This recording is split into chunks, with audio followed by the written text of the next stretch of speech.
کچھ کہانیاں سینہ بسینہ سفر کرتی ہیں اور کچھ دیواروں کے اندر دفن ہو جاتی ہیں، لیکن کچھ داستانیں ایسی ہوتی ہیں جو تب شروع ہوتی ہیں جب دنیا سو جاتی ہے۔ کیا آپ نے کبھی سوچا ہے کہ وہ جگہیں جنہیں ہم ویران کہہ کر چھوڑ دیتے ہیں، کیا وہ واقعی خالی ہوتی ہیں، یا وہاں کوئی ایسی مخلوق بستی ہے جو ہماری آہٹوں کو ہم سے زیادہ بہتر سنتی ہیں؟ یہ قصہ کسی خیالی دنیا کا نہیں، بلکہ ایک ایسے سچ کا ہے جس نے ایمان اور خوف کے درمیان کی لکیر کو مٹا دیا تھا۔ ایک ایسی مسجد جس کے بارے میں مشہور تھا کہ وہاں رات کے سناٹے میں سجدوں کی سسکیاں سنائی دیتی ہیں، مگر مڑ کر دیکھو تو کوئی نظر نہیں آتا۔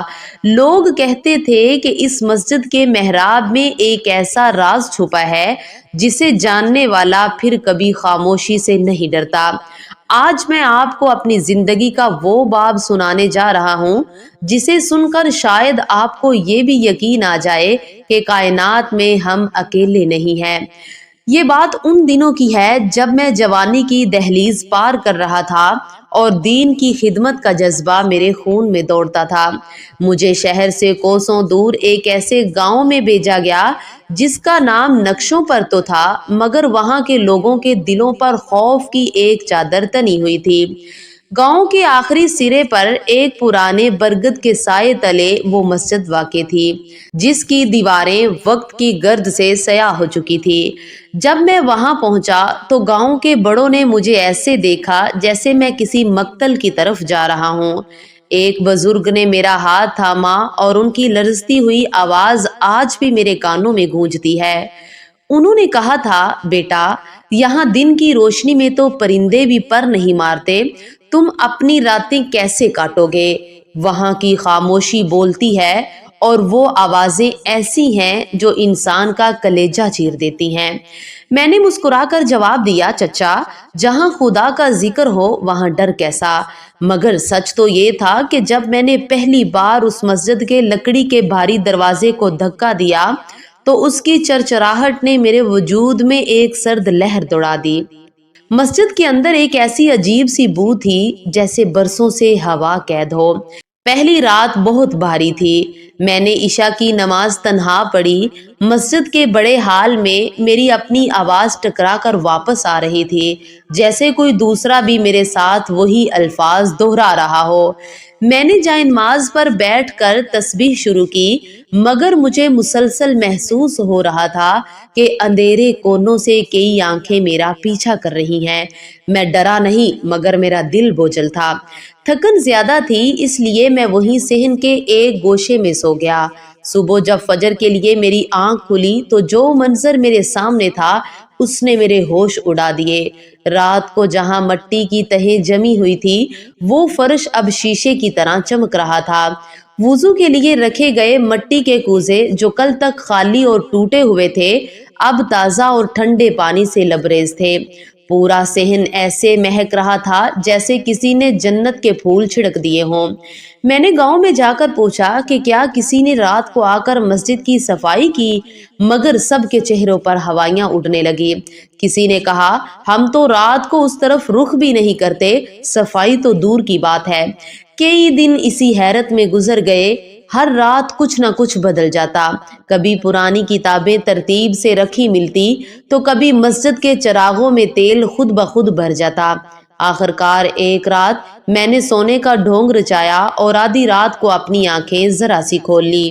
مسجد کے صحن میں 3 قد آور ہیولے نمودار ہوئے۔ ان کے لباس قدیم طرز کے تھے، مگر ان سے نکلنے والا نور پورے صحن کو روشن کر رہا تھا۔ وہ نہایت تیزی اور نفاست سے کام کر رہے تھے۔ ایک دیواروں سے جالے اتار رہا تھا، دوسرا فرش دھو رہا تھا اور تیسرا نہایت ادب سے قرآن پاک کی تلاوت کر رہا تھا۔ ان کے پاؤں زمین سے چند انچ اوپر تھے اور ان کے چلنے سے ایک ذرا بھر بھی آواز نہیں ہو رہی تھی۔ میرا خوف اب عقیدت میں بدل چکا تھا۔ میں اٹھ کر کھڑا ہوا اور بلند آواز میں سلام کیا۔ وہ تینوں رک گئے مگر مڑے نہیں۔ ان میں سے ایک کی آواز گونجی جو بظاہر دھیمی تھی مگر میرے پورے وجود میں تھر تھراہٹ پیدا کر گئی۔ اے اللہ کے بندے، تم نے اس گھر کو آباد کرنے کی ہمت کی ہے، اس لیے ہم تمہارے مددگار بنائے گئے ہیں۔ ہم اس جگہ کے قدیم باسی ہیں جو برسوں سے کسی ایسے انسان کے منتظر تھے جس کے دل میں خوف سے زیادہ محبت ہو۔ اگلے کئی ماہ میری زندگی کے سب سے پرسکون ماہ تھے۔ وہ تینوں جنات تھے، مگر ان کا اخلاص انسانوں سے کہیں بڑھ کر تھا۔ وہ مجھے ایسی ایسی باتیں بتاتے کہ میری عقل دنگ رہ جاتی۔ انہوں نے بتایا کہ کیسے انسانوں کی بے رخی نے اللہ کے گھروں کو ویران کر دیا ہے اور کیسے ان ویرانیوں میں غمزدہ روحیں پناہ لیتی ہیں۔ آہستہ آہستہ گاؤں والوں کا خوف بھی ختم ہونے لگا جب انہوں نے دیکھا کہ مولوی صاحب تو نہ صرف زندہ ہیں بلکہ ان کا چہرہ ایک انوکھے نور سے چمک رہا ہے، تو وہ بھی جوک در جوک مسجد میں آنے لگے۔ وہ مسجد جو کبھی خوف کا ٹھکانہ تھی اب سکون کا مرکز بن گئی۔ مگر ایک رات جب چاند اپنے پورے جوبن پر تھا، وہ تینوں میرے پاس آ کر بیٹھ گئے۔ ان کے چہرے اداس تھے۔ اب ہمارا یہاں کا سفر مکمل ہوا۔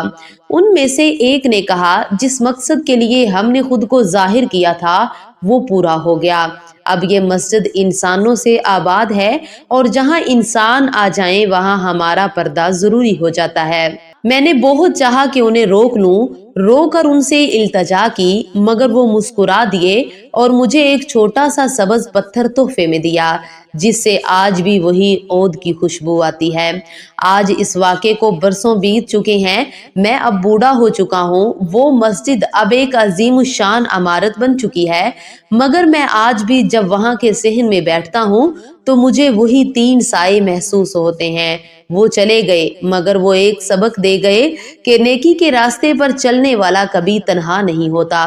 آج جب میں ان پرانے دنوں کو یاد کرتا ہوں تو محسوس ہوتا ہے کہ وہ تینوں دراصل میری تنہائی بانٹنے نہیں بلکہ میرا ایمان آزمانے آئے تھے۔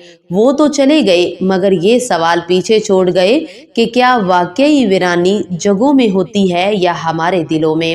اللہ کی مخلوقات میں ایسے بھی ہیں جو ہم سے بہتر عبادت گزار ہیں اور جو صرف اس لیے چھپے ہوئے ہیں کہ ہم انسان ان کے وجود کو برداشت کرنے کا حوصلہ نہیں رکھتے۔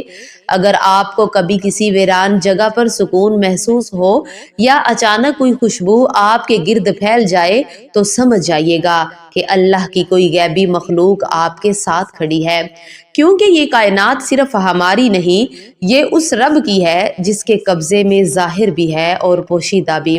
یاد رکھیے، جب آپ اللہ کے گھر کو آباد کرتے ہیں تو اللہ تعالیٰ آپ کی زندگی کی اجڑی ہوئی بستیوں کو غیب سے آباد کر دیتا ہے۔ آج آپ سے میرا ایک سوال ہے، کیا آپ کی زندگی میں بھی کبھی کوئی ایسا لمحہ آیا ہے جب آپ نے محسوس کیا ہو کہ آپ اکیلے نہیں تھے بلکہ کوئی غیبی طاقت آپ کے ساتھ تھی؟